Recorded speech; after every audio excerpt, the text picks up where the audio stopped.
Hello friends, இந்த வீடியோவில் என்ன பார்க்க போகிறோம் அப்படின்னா, இப்போ வந்து பார்த்தீங்கன்னா ஒடிசா மாநிலத்தில் ஒரு ஸ்கூலில் வந்து நடந்த சம்பவத்தை தான் பற்றி எல்லோரும் பேசிகிட்டு இருக்காங்க. அது என்ன அப்படின்னா, ஒரு சிறுமி வந்து பார்த்தீங்கன்னா தன்னுடைய ஸ்கூலில் வந்து பெஞ்சுக்கு கீழே வந்து பார்த்தீங்கன்னா படுத்து தூங்கிட்டாங்க. அதை பார்க்காமே வந்து பார்த்தீங்கன்னா எப்போவுமே சமையல்காரர் தான் வந்து செக் பண்ணுவார்.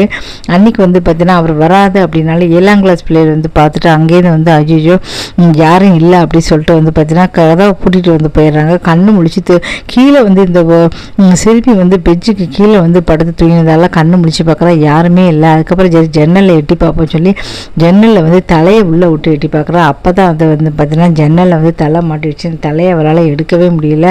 கத்திருக்கா. ஸ்கூலில் யாருமே இல்லை. என்ன செய்ய விடிய ராத்திரிலாம் அங்கே இருந்திருக்கா.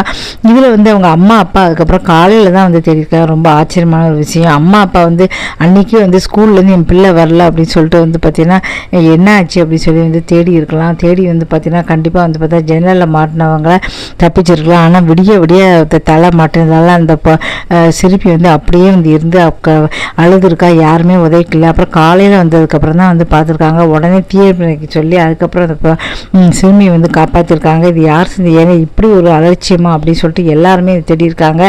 இப்போ வந்து ஸ்கூலில் எதுக்காக இப்படி வந்து அலட்சியமாக இருக்காங்க? ஒரு குழந்தை வந்து எல்லாருமே போயிருக்காங்கன்னு பார்க்க வேண்டாமா அப்படி இருக்காங்க. இந்த மாதிரி வந்து பார்த்திங்கன்னா இப்போ எங்கள் அம்மா அப்பா வந்து ராத்திரி இவ்வளோ நேரம் ஆயிடுச்சு, ராத்திரி கூட சிறுமி வரல அப்படின்னு சொல்லிட்டு ஒருவேளை வந்து பார்த்தீங்கன்னா அவங்க எல்லார் வீட்லையும் விசாரிச்சுக்கலாம். அப்படி இல்லைன்னா ஸ்கூலில் ஒரு திறந்து காட்டுங்க அப்படின்னு சொல்லி ஸ்கூலில் வந்து பார்த்துருக்கலாம். பார்த்துருந்தா கூட கீழே வந்து அவள் படுத்து தூங்கி இருந்திருக்கா. அப்போ வந்து பார்த்தீங்கன்னா கண்டிப்பாக இந்த கிளாஸ் தான் அப்படின்னா உள்ளே வந்து பார்க்கும்போது ஒருவேளை படுத்து தூங்கி பார்த்துருக்கலாம். இப்படியுமா வந்து தூங்குவாங்கன்னு தெரியல. அதுக்கப்புறம் வந்து பார்த்திங்கன்னா ஜன்னலில் வந்து எட்டி பார்த்ததுனால தான் தலை மாட்டிருக்கு. கண்டிப்பாக அவங்க ஸ்கூலில் வந்து பார்த்திங்கன்னா மாற்றிருக்கா. இப்படி வந்து அலட்சியமாக இருந்திருக்காங்களே சொல்லி எல்லாரும் ஆசிரியர் எல்லாருமே வந்து திட்டுறாங்க. இப்போ வந்து பார்த்தீங்கன்னா ஒரு வழியாக வந்து பார்த்தீங்கன்னா காப்பாற்றி இப்போ வந்து அந்த சிறுமி வந்து நலமாக இருக்கா. இருந்தாலும் சரி, உங்கள் குழந்தை எதுவாக இருந்தாலும் சரி, எப்போவுமே வந்து பூட்டினாலும் சரி ஒரு தடவை வந்து பார்த்தீங்கன்னா ஸ்கூலில் வந்து செக் பண்ணுறது வந்து எப்போவுமே நல்லது. நம்மளும் வந்து பார்த்திங்கன்னா எப்போவுமே எல்லா இடமும் செக் பண்ணுறது ரொம்ப ரொம்ப நல்லது. இப்போல்லாம் வந்து சரியாகவே செக் பண்ணுறதில்ல. ஆஃபீஸாக இருந்தாலும் சரி, ஸ்கூலாக இருந்தாலும் சரி, அப்படியே வந்து பூட்டிகிட்டு போயிடறாங்க. ஏன்னா அதனால் ரொம்ப ரொம்ப ஜாக்கிரதையாக வந்து இருங்க. இதை இப்போ வந்து இந்த வீடியோவில் 2 சம்பவத்தை வந்து பார்க்க போகிறோம். எப்போவுமே சிறுமி நம்ம குழந்தைங்க ஸ்கூல்லேருந்து வரல அப்படின்னா ஃப்ரெண்ட்ஸுகள் வீட்டில் மட்டும் தேடக்கூடாது. ஸ்கூலில் வந்து கண்டிப்பாக வந்து தேடணும். ஏன்னா ஸ்கூலில் வந்து தேடினா தான் வந்து பார்த்தீங்கன்னா இப்போல்லாம் வந்து இப்படி வந்து இருக்கிறதுக்கு வாய்ப்புகள் இருக்கிறதுனால ரொம்ப ரொம்ப ஜாக்கிரதையாக இருங்க. இதுக்கு அடுத்தது ஒரு சம்பவம் பார்க்க போகிறோம். அந்த சம்பவம் என்னென்னா, ஒரு அப்பா வந்து தன்னுடைய மகளை வந்து காப்பாற்றிருக்காரு. வெளிநாட்டில் உள்ளவர் வந்து பார்த்தீங்கன்னா கேரளாவில் கோட்டை மாவட்டத்தில் வெளிநாட்டில் இருந்த ஒரு அப்பா வந்து சரி நம்ம வீட்டுக்கு வரலாம் அப்படின்னு சொல்லிட்டு அவர் வந்து வந்திருக்காரு. அப்போ வந்து பார்த்தீங்கன்னா வாடகை வீடு பார்க்கலாம் சொல்லி பொண்டாட்டியும் பிள்ளையும் கூப்பிட்டு போயிருக்காரு. அப்பா அவருக்கு வந்து 1.5 வயசு ஒரு குழந்தை இருந்திருக்கு. அந்த குழந்தைய வந்து கீழே இறக்கி விட்டுருக்காரு. அது வந்து கொஞ்சம் கொஞ்சமாக வந்து பக்கத்தில் ஒரு பாலடைஞ்ச கிணறு இருந்திருக்கு அந்த வீட்டில்.